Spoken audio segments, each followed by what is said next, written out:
$20 अरब पहला मरहला है। सऊदी अरब मजीद सरमायाकारी करेगा। मोहम्मद बिन सलमान।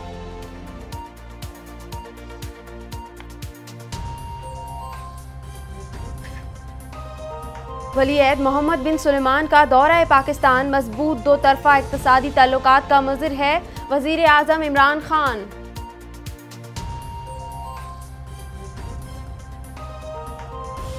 कुलभूषण यादव ने एतराफ़ किया है कि बलूचिस्तान और कराची में दहशतगर्दी का टास्क दिया गया था।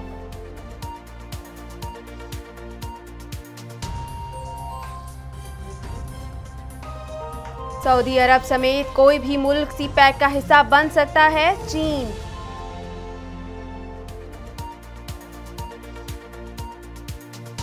और कराची नए पाकिस्तान में अभी तक किसी भी किस्म की काबिल जिक्र तब्दीली रोनुमा नहीं हो सकी।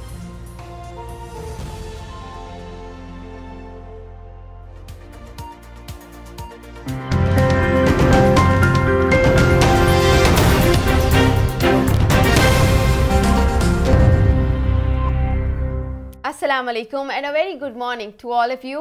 दिस इज तहजीब हुसैन और मैं हूं Asfand with your daily dose of news, entertainment and more in DBTV AM. I'll see you after this. Right, let's start off with the first news of the day. बताइए तहजीब, बताने की जरूरत तो है नहीं, वैसे पूरे पाकिस्तान को पता है, इनफैक्ट इंटरनेशनल मीडिया भी इसको कवर करना शुरू हो गई है कल से। मोहम्मद बिन सलमान, MBS शॉर्ट फॉर जिनका नाम है, वो अब पहुंच चुके हैं पाकिस्तान और सरमायाकारी करने के लिए पेश होगी सऊदी अरेबिया। काफ़ी ज़्यादा पॉजिटिव न्यूज़ एंड रिव्यूज़ हैं। क्या है, ज़रा डिटेल्स बताइए। जी, आप सबको पता ही है कि मोहम्मद बिन सुलेमान जो हैं पाकिस्तान के मेहमान कल पाकिस्तान में पहुंच चुके हैं और उस हवाले से कल हमारे वज़ीर आज़म इमरान खान ने उनका इस्तकबाल किया था। खुद गाड़ी ड्राइव करके वो उनको लेके आए थे और दूसरी बार उन्होंने ये किया, दूसरी बार आए हैं, लेकिन वली-ए-अहद बनने के बाद ही उनका पहला दौरा है और ये हमारी मैशत के लिए बहुत ज़्यादा खुशाइन भी इसको कहा जा रहा है और कहा जा रहा है कि आगे चल के ये हमें बहुत ज़्यादा फ़ायदा देगा। लेकिन इसके साथ ये भी कहते हैं कि ये फ़ायदा जो हमें दिया जा रहा है ये अभी 1 साल के लिए है, आगे क्या होगा ये हमें 1 साल के बाद पता लगेगा। लेकिन हम अभी आज की बात करते हैं और आपको बताते हैं कि इस दौरे के हवाले से वली-ए-अहद ने क्या क्या कहा है। सऊदी वली-ए-अहद शहजादा मोहम्मद बिन सुलेमान ने कहा कि $20 अरब के मुआहदे पाकिस्तान में सऊदी सरमायाकारी का जो है वो पहला मरहला होगा और उसके बाद सऊदी अरब पाकिस्तान में मजीद सरमायाकारी भी करेगा। वज़ीर-ए-आज़म हाउस इस्लामाबाद में वज़ीर-ए-आज़म इमरान खान की जानिब से सऊदी वली-ए-अहद शहजादा मोहम्मद बिन सुलेमान के एजाज़ में इशाया दिया गया, जिससे खिताब में सऊदी वली-ए-अहद ने कहा कि यकीन है वज़ीर-ए-आज़म इमरान खान की क़यादत में पाकिस्तान बहुत आगे बढ़ेगा, पाकिस्तान का मुस्तकबिल रोशन है। सऊदी वली-ए-अहद शहजादा मोहम्मद बिन सुलेमान ने कहा कि वली-ए-अहद बनने के बाद उनका ये एशिया का पहला दौरा है और वो सबसे पहले पाकिस्तान आए।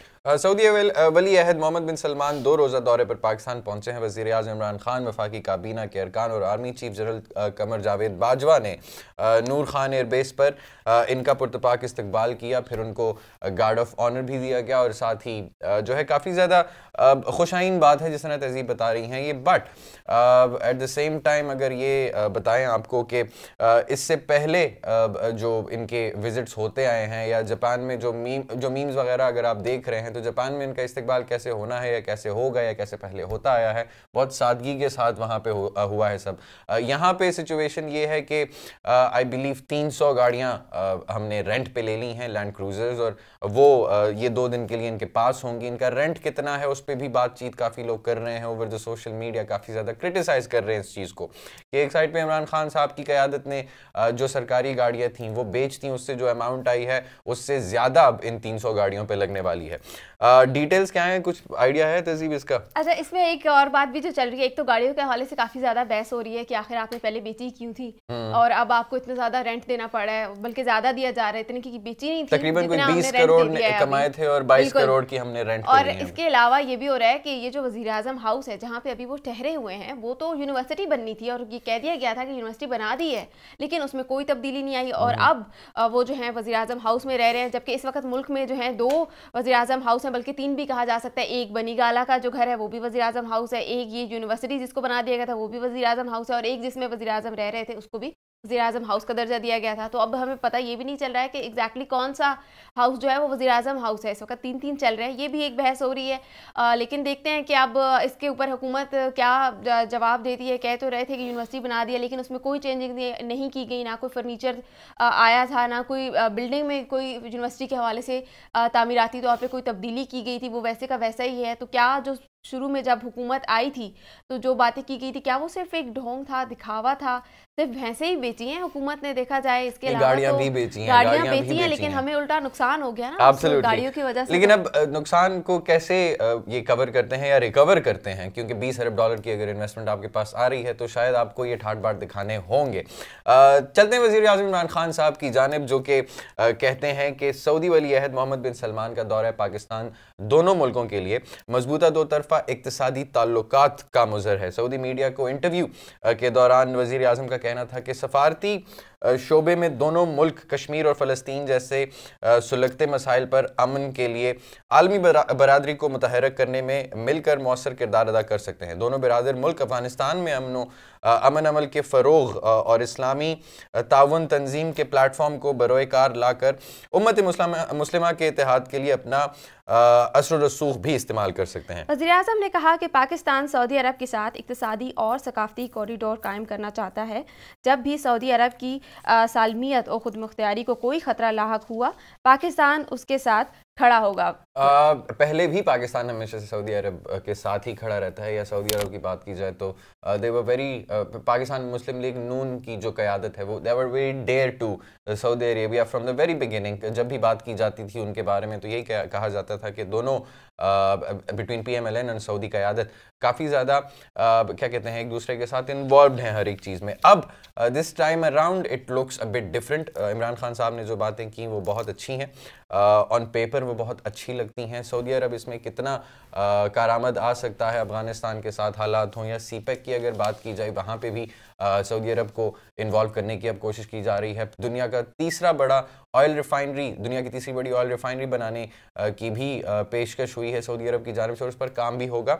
साथ ही साथ कल अगर बात की जाए, इमरान खान साहब ने प्रेस कॉन्फ्रेंस के दौरान एक बहुत अच्छी बात की कि जो भी वहाँ पे लोग मौजूद हैं पाकिस्तानी जो वहाँ पे काम करते हैं, कुछ वाइट कॉलर हैं लेकिन ज़्यादातर मजदूर तबका है, उसके लिए उन्होंने रिक्वेस्ट की हिज़ हाइनेस मोहम्मद बिन सलमान के सामने कि वो इमरान खान साहब के दिल के बहुत करीब हैं। उन्होंने ये बात भी कहा और ये भी कहा कि जो हज करने जा रहे हैं इस साल, उनकी इमिग्रेशन के बारे में थोड़ी सी बात की उन्होंने कि इमिग्रेशन उनकी पाकिस्तान से ही होगी, क्योंकि ज़्यादातर ज़ईफ़ जो होते हैं वो वहाँ पे फिर उनको प्रॉब्लम्स क्रिएट होती हैं उनके लिए। अच्छा, थोड़ी इसके अलावा और भी बात हो रही थी, वो कहते हैं कि इसके ऊपर अपोजिशन काफ़ी ज़्यादा बहस कर रही है कि ये जो मुआहदे किए जा रहे हैं ये तो PMLN की हुकूमत जो थी उन्होंने किए थे। ये भी काफ़ी ज़्यादा इन दिनों चर्चा हो रहा है। नवाज शरीफ साहब ने भी खुद बयान दिया है कि ये जो मुआहदे अब PTI की गवर्नमेंट कर रही है, ये मुआहदे तो हमारे दौर में हुए थे। इसके ऊपर एहसन इकबाल साहब भी काफ़ी सीख पा हुए और वो भी इसके ऊपर बात कर रहे थे। लेकिन एक बहस ये भी की जाती है कि इसी तरह से जैसे अब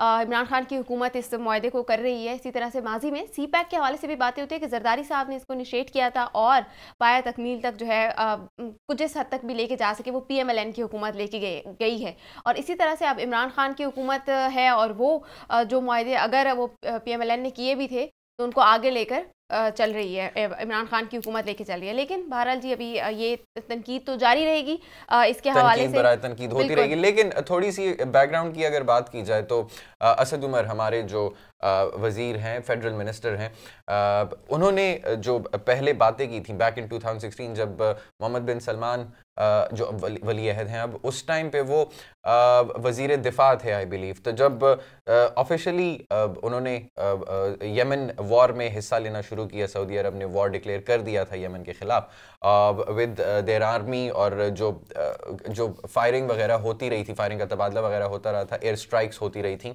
उस टाइम पे असद उमर साहब ने काफ़ी ज़्यादा क्रिटिसाइज़ किया था सऊदी अरब को।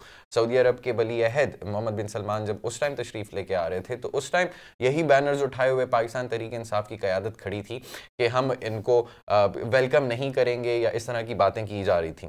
साथ ही साथ जब जमाल खाशोगी की अगर बात की जाए तो इन द पास्ट पिछले कुछ महीनों से it's been declared by the agencies कि भाई कितना सऊदी अरब इन्वॉल्व था जमाल खाशोगी के कत्ल के केस में, उस पर भी किसी ने पाकिस्तान तहरीक इंसाफ में से किसी ने उस पर क्रिटिसिज्म नहीं किया। शायद इक़्तिदार में आने के बाद जो प्रायोरिटीज़ होती हैं वो शायद बदल जाती हैं, थोड़ी सी डिफरेंट हो जाती हैं। We will take a short break here, और ब्रेक के बाद हमारे साथ गेस्ट भी मौजूद होंगी। We'll talk about PSL again, क्योंकि पाकिस्तान में PSL का शोर है और साथ ही साथ किंग मोहम्मद बिन सलमान का भी शोर है। बट फॉर नाउ लेते हैं एक छोटी सी ब्रेक के बाद आके डिस्कस करेंगे और न्यूज़।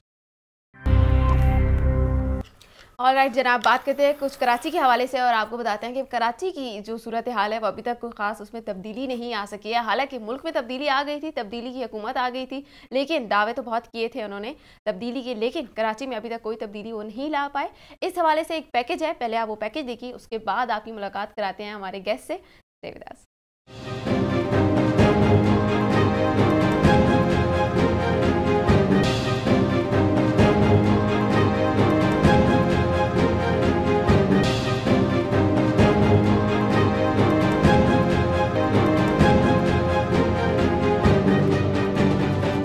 नए पाकिस्तान का नारा लगाकर इक़्तिदार में आने वाली हुकूमत से गरीब परवर लोग उम्मीदें वाबस्ता किए हुए हैं, ताहम हुकूमत की अभी तक इस जानिब तवज्जो मबजूल न हो सकी। नए पाकिस्तान में 6 माह गुजरने के बावजूद ख़वातीन सड़कों पर मेवाजात फरोख्त करके और छोटे बच्चे काम काज करके अपना गुजर बसर करने में मसरूफ़ हैं। इस हवाले से शहरियों का कहना था कि नया पाकिस्तान तो बनना शुरू हुआ था, लेकिन इसमें अभी तक किसी भी किस्म का काबिल ज़िक्र तब्दीली रोनुमा नहीं हो सकी। देखा जाए कि जिस तरह से नया पाकिस्तान बनना शुरू हुआ था, लेकिन अभी तक उस किस्म का कोई चेंज नहीं आया। सेम वही रोडों पे चाइल्ड लेबर और वुमेन ख़वातीन यानी कि कम आ रही हैं।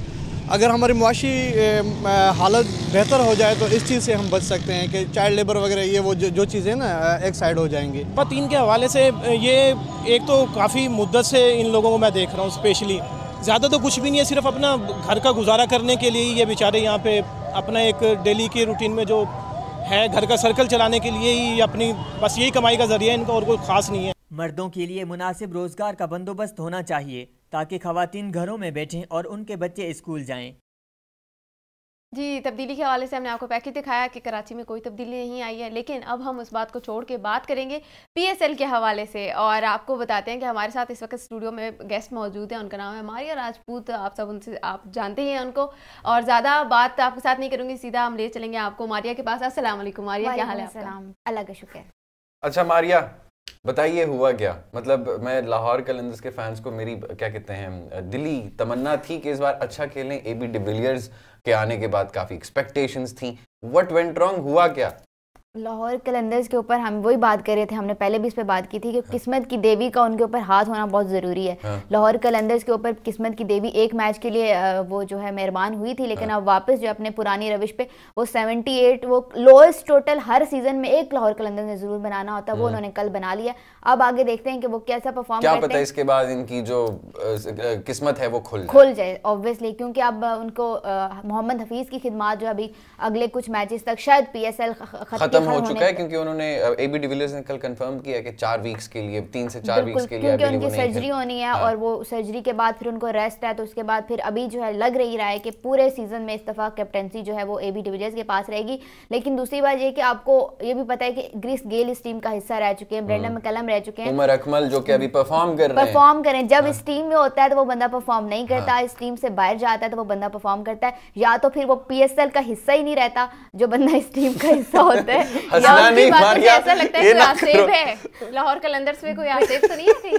शायद यही लग रहा है, क्योंकि आपने सोशल मीडिया पे भी देखा होगा कि सारे लोग कह रहे हैं कि इतने पैसे खर्च के राना फवाद जो है ना सिर्फ आंसू खरीदते हैं हर मैच के बाद। नहीं, लेकिन लोगों के दिल भी वो जीतते हैं। Is a very nice entertainer. हमें मतलब पूरा पाकिस्तान उनको इस चीज के लिए रिस्पेक्ट करता है। इस दफा लाहौर उनको मिला है इस वजह से। इस दफा लाहौर कलंदर्स को लोग जो है वो सपोर्ट इसी वजह से कर रहे हैं कि लोग चाहते हैं कि राना साहब को जरा खुशी मिले और उनको खुश देखें, क्योंकि हमने पिछले तीनों सीजन में उनको जरा रोते हुए और अफसुर्दगी में देखा है, तो अब हम चाहते हैं कि वो हंसें। अच्छा मारिया, आपको क्या लगता है कोई खास वजह है कि आखिर क्या है कि हमेशा की तरह अब भी लाहौर कलंदर जो है वो जीत नहीं पाती है, उनकी रविश तब्दील नहीं हो पाती है, उसमें कोई तब्दीली नहीं है? अगर हम देखें उनकी टीम बड़ी बैलेंस है, टीम इस दफ़ा उन्होंने बहुत अच्छी सिलेक्ट की, उन्होंने इमर्जिंग टैलेंट पूरे पाकिस्तान में ढूंढा, उन्होंने पूरे पाकिस्तान के जो है टूर्स के वहाँ से प्लेयर्स को निकाला, प्लेयर्स भी उनके पास अच्छे हैं, उनकी टीम भी बैलेंस है। आप मिस्टर 360 जो बहुत अच्छा कप्तान रहा साउथ अफ्रीका का, वो उनके कप्तान है, लेकिन समझ में नहीं आती, शायद उनकी जो लक है वो बड़ी ख़राब है कि वो जीत नहीं पा रहे। अच्छा, इमर्जिंग टैलेंट की आपने बात की, रऊफ जो कल बहुत अच्छा स्पेल कर रहे थे, मैंने देखा, इनफैक्ट पूरे पाकिस्तान ने देखा, पूरे क्रिकेट शायकीन ने देखा, he is a very nice find for Lahore Qalandars. बहुत बैलेंस्ड टीम है। डिपेंड करता है कि अब ये इसके बाद क्या करते हैं। Let's come back to Islamabad United. 3 matches खेले, 2 हार चुके हैं, 1 जीते हैं। Is it because of Misbah ul Haq, या जिस तरह हम पहले प्रोग्राम में बात कर रहे थे कि मोहम्मद समी के कप्तान होने के बाद शायद अब वो इफेक्ट ना रहे? वही मिसबाह उल हक का ऑब्वियसली इफेक्ट है, और कप्तानी बहुत ज़्यादा मैटर करती है किसी भी टीम के लिए। मिसबाह उल हक बहुत अच्छे कप्तान थे, आपने तीनों सीजन में देखा इस्लामाबाद यूनाइटेड ने बहुत अच्छा परफॉर्म किया। जैसे हम पहले शो में बात भी कर रहे थे कि इस्लामाबाद यूनाइटेड को अगर कोई चीज़ किसी चीज़ से मार पड़ेगी तो वो होगी उनकी कप्तानी, क्योंकि मोहम्मद समी इतने एक्सपीरियंस कप्तान नहीं है और वो उनके अंदर एग्रेशन नहीं है, वो आपको ग्राउंड में एग्रेसिव नजर नहीं आते, वो फौरन जो फैसला करने वाली पावर होती है कप्तान की वो उनके अंदर नहीं है। तो अगर अभी एक मैच वो जीत के, वो लकीली जीत के, आई वॉजंट एक्सपेक्टिंग कि वो मैच भी वो जीतते, लेकिन अब यह है कि इस्लामाबाद यूनाइटेड को अगर कुछ फर्क पड़ रहा है तो वो सिर्फ उनके पास वो कप्तान की कमी है जो लीड फ्रॉम द फ्रंट करता है, इस वजह से वो हार रहे हैं। अच्छा, इमर्जिंग टैलेंट की बात हो रही है, तो अभी तक सो फार जो PSL में ओवरऑल जितनी भी टीम्स हैं, आपको क्या लगता है कि इमर्जिंग प्लेयर्स कौन कौन से हैं? जैसे अभी इसमें ने बात की कि लाहौर कलंदर से हारिस रऊफ बहुत अच्छा एक नया बच्चा जो है वो सामने आया है। अली शफीक हैं मुल्तान सुल्तान से जो मैन ऑफ द मैच भी हुए थे, वो बहुत अच्छे प्लेयर हैं। उसके अलावा उमर खान कराची से जिसने AB डिविलियर्स की विकेट ली, वो अभी तक बच्चा जो है बिल्कुल यंग है, और वो क्योंकि कराची किंग्स ने भी पूरे सिंध के जो ओवरऑल पूरे पाकिस्तान का विजिट करके वो अपनी जो फाइंड निकाली है, तो वो बच्चा भी बड़ा अच्छा है। अभी तक अगर हम देखें तो 3 प्लेयर्स ऐसे हैं, अली शफीक को अगर आप देख लें, उमर खान को देख लें, हारिस रऊफ को देख लें, तो ये 3 बॉलर्स अभी तक हमें मिले हैं अभी तक के 7 मैचेस के अंदर। अभी जैसे जैसे प्रोसीड करेगा इवेंट तो मे भी नए बच्चे जो है सामने आएंगे। राइट जी, तो बाकी जो टीम्स हैं उन पे भी बातचीत करेंगे, लेकिन फिलहाल वक्त हुआ एक छोटी सी ब्रेक का। Will take a short break and carry our conversation with Maria after the break. All right जी, बात कर रहे हैं हम मारिया के साथ स्पोर्ट्स के हवाले से। आपको बताइए PSL का दौर है और PSL के हवाले से बातें हो रही हैं। लाहौर कलंदर्स की अभी हमने बात की, और अभी मजीद हम जानेंगे कि आगे कौन कौन से मैचेस हैं। प्रेडिक्शंस मारिया से लेंगे कि आखिर उनको क्या लगता है कौन सी टीम जीतेगी, कौन सी हारेगी। जी Maria, let's talk about Quetta Gladiators. दोनों मैचेस जीत चुकी हैं, 4 पॉइंट्स हैं और पिछले 3 सीजन्स की तरह ही अच्छा खेल रही है, बट बीच में और मिड में सीजन का मिड और सीजन का एंड उनका खराब जाता है। बट इस बार क्या एक्सपेक्ट कर रही हैं क्वेटा ग्लैडिएटर्स? क्वेटा ग्लैडिएटर्स वही बात कि हम पहले सीजन में पहले सीजन में आप देखें असमन, तो हम बिल्कुल जिसे कहते हैं ना क्वेटा ग्लैडिएटर्स को हम समझ ही नहीं रहे थे कि कोई टीम भी है कुछ करेगी। उन्होंने आके आपको दिखाया, बहुत अच्छा खेले, लेकिन आखिर में वो थोड़ा सा सेकंड सीजन में भी उनके साथ यही रहा, थर्ड सीजन में भी बीच में 1-2 मैच जो है वो हारते रहते हैं, 1-2 मैच वो हारते रहते हैं, हाँ, फिर 1-2 मैच वो हारते रहते हैं। लेकिन आपको क्या लग रहा है कि इस दफ़ा उनकी जो परफॉर्मेंस है वो बहुत अच्छी जा रही है? आपको शेन वॉटसन जो इस्लामाबाद यूनाइटेड में थे पहले 2 सीजन, उसके बाद जो है वो क्वेटा ग्लैडिएटर्स में और बहुत अच्छा परफॉर्म करें। एक वही खिलाड़ी लिविंगस्टोन कराची के ने परफॉर्म किया, उसके बाद ल्यूक क्रॉन्ची ने परफॉर्म किया एक मैच में, और अभी तक जो बाहर से जो फॉरेन प्लेयर परफॉर्म कर रहा है वो शेन वॉटसन, उन्होंने दोनों मैचेस में परफॉर्म किया है। उसके अलावा आपको उमर अकमल जो है वो बहुत अच्छा परफॉर्म कर रहे हैं, पूरी कोशिश कर रहे हैं कि वो टीम में वापस आए। मैं इसी पे आने वाला था। और अहमद शहजाद जो है वो दोनों मैचेस में अनलकी रहे हैं। पहले मैच में वो सिर्फ पहली बॉल पे, हाँ, बिल्कुल, और दूसरे मैच में वो 2 रन बना के आउट हुए, तो वो अभी तक जो है वो अनलकी जा रहे हैं। सोहेल तनवीर ने बड़ी अच्छी बॉलिंग की थी पहले मैच में, तो अभी तक क्वेटा ग्लैडिएटर्स मतलब बड़ी स्ट्रॉन्ग टीम जा रही है। लग यही रहा है कि वो शायद अनबीटन रहें, क्योंकि अभी तक सबसे स्ट्रॉन्ग टीम समझी जाती थी आपकी पेशावर ज़ल्मी, वो उसको हरा चुके हैं। स्ट्रॉन्ग टीम समझी जाती थी इस्लामाबाद यूनाइटेड, वो उसको भी हरा चुके हैं। अच्छा, क्वेटा ग्लैडिएटर्स में उमर अकमल की आपने बात की, क्या कोई एक्सपेक्टेशन है उनका वापस टीम में आने का? प्लस कुछ काफ़ी ज़्यादा लोग एक्सपेक्ट कर रहे थे, पहली गेम में आई बिलीव उन्होंने 70+ स्कोर किया, कल उन्होंने 40+ किया है, तो कंसिस्टेंट नज़र आ रहे हैं अकमल ब्रदर्स दोनों। इनफैक्ट कल तो कामरान अकमल इतना अच्छा नहीं खेले, पहली गेम में अच्छा खेले थे। तो उमर अकमल कितने चांसेस है वापस टीम में आने के उनके? असफन उमर अकमल के ऊपर एक जो उनका एटीट्यूड प्रॉब्लम है, एक वो इशू था। रमीज राजा ने स्पेसिफिकली उसके ऊपर बात की है पहली गेम बिल्कुल। और दूसरी बात जो है कि उनको एक जो फिटनेस का वो उनका थोड़ा इशू आ रहा था कि वो वेट जो है उनका वो लूज नहीं हो रहा था, वो वेट बहुत जल्दी गेन करते हैं और परफॉर्मेंस की कंसिस्टेंट वो नहीं थे। अब वो तीनों चीज़ें उन्होंने, एटीट्यूड का मुझे नहीं पता, अभी तक तो बड़ा पॉजिटिव जा रहा है उनका, परफॉर्म कर रहे हैं विद द बैट, फील्डिंग में बहुत अच्छा वो पहले ही परफॉर्म करते हैं और उनकी फिटनेस जो लेवल है वो बिल्कुल ठीक है। तो लग यही रहा है कि चांसेस हैं कि वो शायद उनको जो है वो कंसीडर किया जाए, वर्ल्ड कप के लिए टीम का हिस्सा बनाया जाए। अच्छा मारिया, मुल्तान सुल्तान के हवाले से बताइए, उनकी परफॉर्मेंस को लेके आपका क्या ख्याल है कि are they going well? Multan Sultan पहला मैच तो हार गए थे, लेकिन दूसरे मैच में अच्छा परफॉर्म किया उन्होंने। लेकिन मुल्तान सुल्तान की टीम में मुझे वो डेप्थ नज़र नहीं आ रही उनकी बैटिंग के अंदर। अगर हम स्पेसिफिकली बात करें, बॉलर्स उनके पास अच्छे हैं, मोहम्मद अब्बास को अभी तक उन्होंने मौका नहीं दिया, तो बॉलर्स उनके पास अच्छे हैं। मोहम्मद अब्बास अगर किसी मैच में वो खेलते हैं, वो क्लिक कर जाते हैं, तो अगली टीम को शायद वो जो है वो 50 से ऊपर भी ना जाने दे अगर उनकी बॉलिंग जो है वो क्लिक कर जाती है। लेकिन जो बैटिंग के अंदर डेप्थ होती है आपके, उनकी जो बैटिंग लाइनअप है वो इतनी ज़्यादा डीप नहीं है। तो अभी तक एक मैच हुआ है, एक मैच वो खेल चुके हैं, एक मैच जीत चुके हैं, एक मैच हार चुके हैं, लेकिन अब आगे कैसे प्रोसीड करते हैं इस इवेंट को, फिर वो आगे देख के हमें पता चलेगा। जल्दी से बात करेंगे पेशावर ज़ल्मी और कराची किंग्स के बारे में, क्योंकि हमारे पास टाइम कम है। पेशावर ज़ल्मी पहली गेम में नजर ये आ रहा था कि बहुत लाइट ले रहे हैं अपनी गेम को, लेकिन दूसरी गेम में कल जब उनका लाहौर कलंदर्स के खिलाफ गेम थी तो दे लुक्ड रियली वेल। क्या एक्सपेक्ट कर रही हैं कि डैरन सैमी उसको कैरी कर पाएंगे? और कराची किंग्स पे जरा बात कीजिएगा उसके बाद। पेशावर ज़ल्मी बड़ी स्ट्रॉन्ग टीम है, लेकिन उनका वो हाल नहीं होता कि वो अगर अनबीटन रहे, वो मैचेस हारते हैं फिर अगले मैच में कम बैक करते हैं, ये उनकी पुरानी जो है वो एक आदत है। तो एक मैच वो हार गए थे, लेकिन उन्होंने कम बैक करना था और एक्सपेक्ट कम बैक किया, बिल्कुल स्ट्रॉन्ग। वो एक मैच में वही मैं बात करी कि वो हारते हैं तो अगले में बड़ा उससे ज्यादा स्ट्रॉन्ग कम बैक करते हैं कि आपको उनकी पिछली वाली हार भूल जाती है। तो वो नहीं है कि वो एक मैच हारते हैं जीते हैं, लेकिन वो कंसिस्टेंट उस तरह से नहीं होते, लेकिन फाइनल में कहीं ना कहीं वो पहुंच जाते हैं। अच्छा, और कराची किंग्स के बारे में बताइएगा कि आई बिलीव लाहौर कलंदर और कराची जो हैं एक ही साथ हैं, एक 5th पे है, दूसरा 6th पे है। कराची किंग्स को क्या हो गया इस बार? कराची किंग्स को हमेशा ही यही होता है कि कराची किंग्स और लाहौर अपनी जो दोस्ती है, उनकी वो रवायती हरीफ वाली जो दोस्ती है, वो उसको हमेशा एक रहते हैं। एक तो पहले मैच में पहले सीजन से लेकर दोनों टॉप लो जो आई बिलीव लाहौर कलंदर कोई गेम नहीं जीती अभी तक कराची लाहौर कलंदर्स कराची से अभी तक तो उनका कराची के साथ कोई मैच एक हुआ है, पिछले सीजन में हाँ एक मैच हुआ, उसमें कराची किंग्स जो है वो जीते भी हैं, उनसे कराची किंग्स हारे हैं, लाहौर कलंदर्स जीते हैं। तो जीतते रहते हैं, एक दफा वो जीत जाते हैं, हार क्योंकि हर सीजन में आपने एक टीम के साथ 2 मैचेस खेलने होते हैं, तो एक कराची जीत जाता होता है, एक लाहौर जीत जाता होता है। लेकिन अभी जो है वो अभी भी एक मैच हो चुका है, वो कराची हार चुके हैं। तो आप देखें फिर आगे क्या होता है, क्योंकि अभी तक उधर जो कराची की टीम में आपके पास इमाद वसीम है, तो इमाद वसीम जो है वो आपको कप्तान बहुत अच्छा है, उसने आपको अंडर 19 वर्ल्ड कप जितवाया हुआ है, अंडर 19 की वो कप्तानी कर चुके हैं। लेकिन इमाद वसीम भी शायद कहीं ना कहीं जो है आपको रवि बुपारा आपको कहीं नजर नहीं आ रहे, बिल्कुल अच्छा परफॉर्म नहीं करे, लेकिन वो होता है कि आखिरी 2-3 जो मैचेस रहते होते हैं उनमें वो क्लिक कर जाते होते हैं, वो परफॉर्म करते हैं। लेकिन अभी तक मोहम्मद आमिर ने अच्छी बॉलिंग की है, लेकिन कराची किंग्स अभी तक अपने रंग में नजर नहीं आ रही। जी मारिया, कुछ प्रेडिक्शंस आपसे लेते हैं, आपकी होने का फायदा उठाते हैं। हमें बताइए कि वेडनेसडे को जो मैचेस होने वाले हैं, आपके ख्याल में कौन सी टीम जीतेगी और कौन सी टीम जो है वो हारेगी? वेडनेसडे को एक ही मैच खेला जाना है, मुल्तान सुल्तान और कोयटा ग्लैडिएटर्स के दरमियान। तो कोयटा ग्लैडिएटर्स क्योंकि 2 मैचेस हार चुकी है, तो आई विल गो 2 मैचेस जीत चुकी है, मुल्तान सुल्तान एक जीती है और एक हारी है। तो अगर क्लिक कर जाते हैं मलिक और शाहिद अफरीदी, अगर क्लिक कर जाते हैं तो फिर आप कह सकते हैं कि मुल्तान सुल्तान जीतेगी, अदरवाइज जो है वो कोयटा ग्लैडिएटर्स के ज्यादा चांसेस हैं, क्योंकि वो ज्यादा स्ट्रॉन्ग टीम है। Thank you so much Maria for being on the show and हमें अपडेट्स देने के लिए पीएसएल से।